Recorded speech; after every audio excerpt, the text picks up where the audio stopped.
அன்பு நெஞ்சங்களே, இறைவன் நமக்கு தந்த புதிய நாளிலே இறைவனுக்கு நன்றி கூறி இறை வார்த்தையால் நம் வாழ்வை மகிழ்விப்போம். இறைவன் நம் அனைவரை நிறைவாக ஆசீர்வதித்து பாதுகாத்து வழிநடத்துவாராக. இன்றைய நற்செய்தி வாசக சிந்தனை, பார்வையற்றவ நலம் பெறுதல். மார்க் நற்செய்தி நூல் பிரிவு 8, இறை சொற்றொடர்கள் 22 முதல் 26 முடிய. இதன் விளக்கம் அறிவோம். இயேசு உடல் சார்ந்த கருணை செயல்களை பார்வையற்றவரிடம் காட்டுகிறார். பார்வையற்றவரது கையை பிடித்து ஊருக்கு வெளியே அழைத்து சென்றது, அவருடைய கண்களில் உமிழ்ந்தது, கண்கள் மீது கரங்களை வைத்தது, அவரிடம் அன்பொழுக பேசியது போன்ற இயேசுவின் செயல்கள் இப்புதுமையில் இடம்பெற்றுள்ளன. இதுவரை தம் வார்த்தையால் மட்டுமே குணமாக்கிய இயேசுவின் இத்தகைய புதிய அணுகுமுறையை நாம் கண்டுகொள்ள முடிகிறது.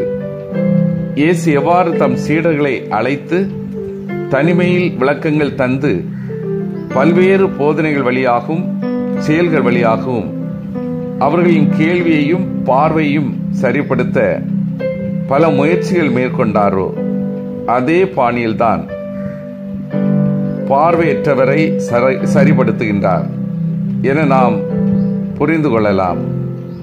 இந்த பாடத்தின் இறுதி பகுதி, பார்வையற்றவர் நலமடைந்து முழு பார்வை பெற்று அனைத்தையும் தெளிவாக காண்கின்றார். இயேசுவின் சீடர்கள் இத்தகைய நிலைக்கு வர வேண்டும் என்கிற இயேசுவின் ஆர்வத்தை இங்கே வெளிப்படுத்துகிறார் நற்செய்தியாளர் மார்க்கு.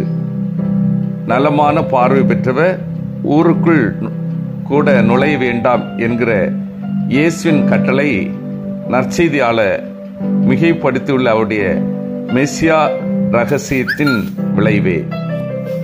அன்பார்ந்தவர்களே, இயேசு செய்கின்ற ஒவ்வொரு அரும் செயலும் அவரை பின்பற்றி அவரின் சீடர் பணியை செய்ய நம்மை தூண்டுகிறது. மனிதர்கள் சில சமயங்கள் இறை ஆற்றலை உடனே காண முடியும். சில சமயங்கள் இறை வல்லமை சற்று தாமதமாகவே கிடைக்கும். பொறுமையோடு தாழ்ச்சியோடு காத்திருந்து பெற்றுக்கொள்வோம். பார்வையற்ற ஒருவரை நலப்படுத்தும் முன் 3 செயல்களை செய்கிறார் இயேசு. 1, ஊருக்கு வெளியே அழைத்து செல்கிறார். 2, விழிகளில் உமிழ்கிறார். 3, கைகளை வைக்கிறார். இயேசு நினைத்திருந்தால் ஒற்றை வார்த்தையாலேயே பார்வையற்ற மனிதரை நலப்படுத்தி இருக்கலாம். ஆனால் அவ்வாறு செய்யவில்லை. உன் நம்பிக்கை உன்னை நலமாக்கும் என்ற வழக்கமான உரையாடல் இல்லை. ஆனால் தம்மோடு உடனிருக்க பார்வையற்றவரை அழைக்கிறார். இயேசுவின் செயல்கள் அம்மனிதர் நம்பிக்கையை ஆழப்படுத்துவதாக, தைரியமளிப்பதாக, ஆற்றுப்படுத்துவதாக அமைகிறது. ஏதாவது தெரிகிறதா என்று கேட்கும்போது நீ தெளிவாக காண்பாய் என்று நம்பிக்கை தருகிறார். ஆனாலும் அம்மனிதரால் மனிதர்களை மரங்களாகத்தான் பார்க்க முடிந்தது. கண்ணால் பார்ப்பது உடல் ரீதியான இயற்கையான பார்வை. இயேசு நம் அக கண்களை திறக்க முயல்கிறார். கண்களை திறந்து மனங்களை பார்ப்போம். மனிதர்கள் தெரிவார்கள், மரங்களாக அல்ல, மனிதர்களாக.